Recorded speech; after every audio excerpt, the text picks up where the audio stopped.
What's up, guys? Welcome back. Today we're going to be talking about how to bulletproof your knees. So if you watched my video on the injury equation, you know that when the force applied is greater than my tissue tolerance, it's going to result in an injury. So we can look at that kind of on the long-term spectrum as far as, one, why is my knee getting so much force into it? If in my knee's case, which is mostly just a hinge joint, if my hips and ankles are dysfunctional and they don't have full range of motion, then my knee is going to have to try and overwork to make up for that range of motion. But also, it might just be weak surrounding and supporting musculature, which is what we're going to do here. We're going to try and improve my knee's ability to create and generate force so that when I do need to go apply force through my knee, or I'm getting forces absorbed in the case of like landing, that I can absorb those forces safely.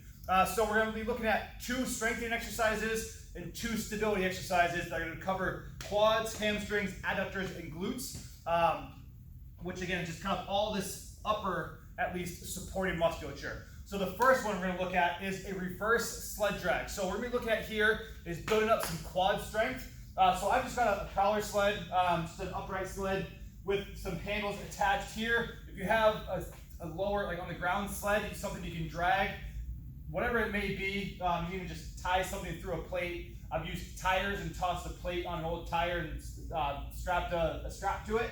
But what we're going to be looking at here is keeping our body relatively upright, really reaching, making contact with our toes so that I am getting my knees over my toes and working on this quad extension here. So as I kind of push back, I'm really thinking about driving my leg forward to really isolate this knee extension, work on that extension strength. So you can go a little bit lighter for distance. You can go a little bit heavier, more for kind of strength. I like this as a really good warm-up before I start moving on any lower body day, just to help, like I said, get some blood flow to my quads and help strengthen that knee extension. Sticking to strengthening, the opposite of knee extension is knee flexion. So we can do something like banded or even machine-based hamstring curls, but we can also just grab a stability ball and work on our hamstring curls this way. So with a stability ball, I like this because we also do get a little bit of stability kind of in the hips, trying to make sure that we can stay nice and stable. But so we're going to start with the ball kind of right around my like low calf heel area, arms just out to the side to help myself balance a little bit. I'm going to lift my butt up, and then no more movement comes from my hips ideally. So I'm trying to bring my legs in, keeping my hips still, so I'm trying not to let my hips drop, and then extending back out. So just working on this knee flexion to strengthen those hamstrings. The most challenging part is going to be kind of this initial beginning piece where I have the least leverage. So again, something like a banded hamstring curl where I'm seated or on my stomach is going to strengthen kind of more of that end range. So those are also another great option. But one of my go-tos is those stability ball leg curls.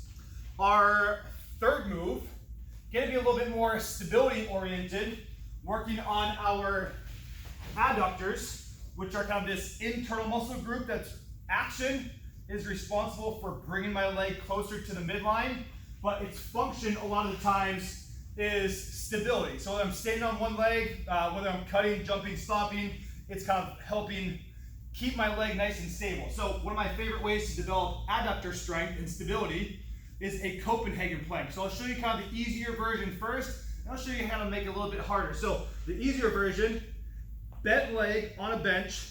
I like hand planted on this one as opposed to forearm. A little bit of core work as well, but we're just gonna extend and hold our hips up. So don't let the hips sag. Just keep yourself up and drive your knee into that bench. If I wanna make it a little bit harder, I simply extend my leg. So now my foot is planted on the bench. And then I hold from here. And so by resisting the forces this way, I'm working those adductors, and I can feel it's pretty good here. You honestly don't need too much time to start, maybe 15 seconds. Eventually try to work your way up to say 30, but holding that Copenhagen plank to help work on all of these knee stabilizers to help prevent our knee really from driving in and kind of helping to absorb any forces from side to side there. The other knee stability exercise that I really like we'll grab a resistance band. It's going to target our glutes. So if our adductors resist force one way, our glutes are going to be the opposite muscle to help resist force the opposite direction. So I'm going to set the band up this way, just right about knee height. And I'm going to step through the band so that the band is on the inside of my leg. I'll try and turn this way a little bit. So the band, once I step out a little bit, is trying to pull my knee into this kind of valgus position.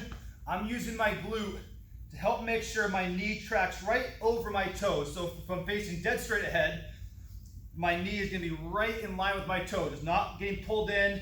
I'm not over-exaggerating, pushing it out. Just trying to make sure that it's tracking correctly. From here, I'm just going to do a split squat, focusing on, like I said, knee over toe, and driving my knee forward while keeping I'm actually okay with my heel, coming up off the ground a little bit.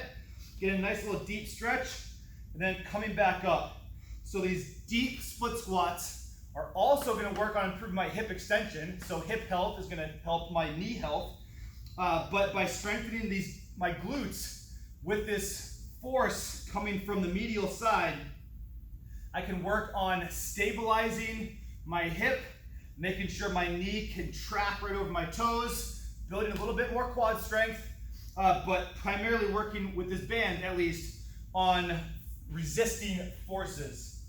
So those are my 4 top moves to bulletproof your knees. We had the reverse sled drag working on our quads, knee extension. We had the hamstring curls working on knee flexion and hamstrings, obviously.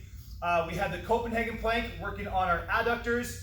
And we had our band resisted split squats to work on our glutes, as well as kind of just our general hips and everything going on there. So again, the more forces that we can create, the more forces that we can absorb, the healthier my hips and ankles are, the better my knees are going to be, so that I can go compete, I can go be healthy on the job site, whatever it may be. Just set myself up so that when the forces come into my body, my tissue tolerance is there, and I can stay healthy and happy and work longer.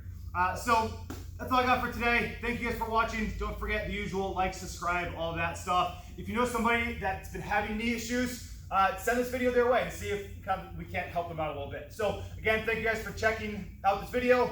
Catch you guys later.